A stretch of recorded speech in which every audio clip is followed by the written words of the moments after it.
Oh la la la, oh la la la la la.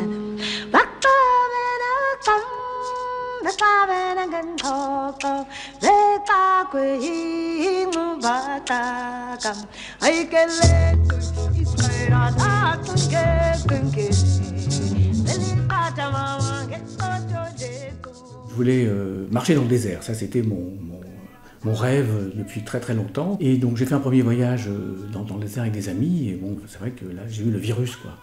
J'ai fait un premier voyage au Mali avec Croque Nature, ça y est, c'était parti, et puis depuis ça n'a pas cessé. Chaque voyageur paye son voyage, et on prélève une somme forfaitaire de 50, 60 euros environ, ça dépend, pour un projet de développement sur place. Donc le projet il peut être un puits, une école, une cantine, la formation d'un infirmier, acheter un âne.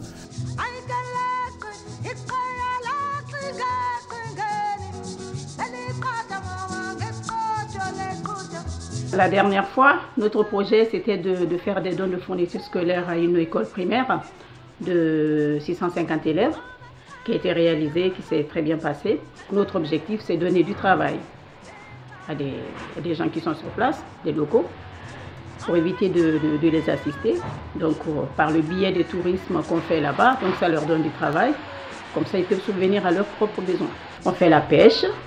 On fait la découverte Guinée-Conakry, on va à l'intérieur du pays, on va sur l'île, on a un autre campement sur l'île. Et puis on fait aussi la danse africaine, donc ceux qui veulent apprendre la danse africaine peuvent venir nous rejoindre en Guinée pour apprendre. Et on fait aussi les réservations d'hôtels, mais des hôtels qui rentrent dans notre éthique, c'est-à-dire toujours solidaire et partage, et tout ce qui est équitable. Voilà.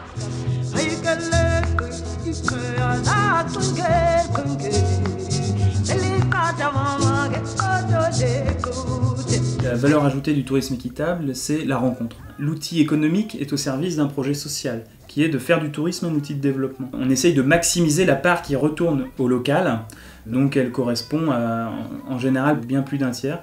Et on cumule à ça le fonds de développement, donc la partie du prix du voyage qui est affectée à des projets d'intérêt général. En 2005, on estimait à peu près à 2500 voyageurs par an dans tous les pays confondus. On est arrivé à un pic en 2010 de 5000 voyageurs, c'est en train de baisser. Le Maroc et le Mali étaient des destinations qui fonctionnaient très très bien. Et pour des questions géopolitiques au Mali et également au Maroc avec le printemps arabe, ce sont des destinations qui sont un petit peu en difficulté. Après, d'autres émergent, comme la Tunisie. C'était impossible de faire du tourisme équitable avant la révolution de Jasmin, il y a eu beaucoup de tentatives. Et bien aujourd'hui, ces tentatives ont repris et semblent fonctionner. Et il y a une vraie demande pour visiter la Tunisie autrement que de faire du balnéaire. On est toujours en contact avec les gens là-bas et on leur apporte ce dont ils ont besoin, pas complètement, mais enfin on ne les laisse pas tomber. Donc ça c'est aussi, beaucoup d'agences de voyage ne font pas ça.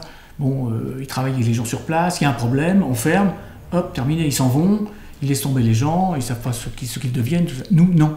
On ne peut pas laisser tomber les gens, c'est comme des frères, donc des amis, donc on ne les laisse pas tomber. Donc on leur envoie toujours un petit peu d'argent. On garde le contact, qu'est-ce que vous devenez, on ne va pas vous lâcher jusqu'à temps que les voyages puissent reprendre. Voilà.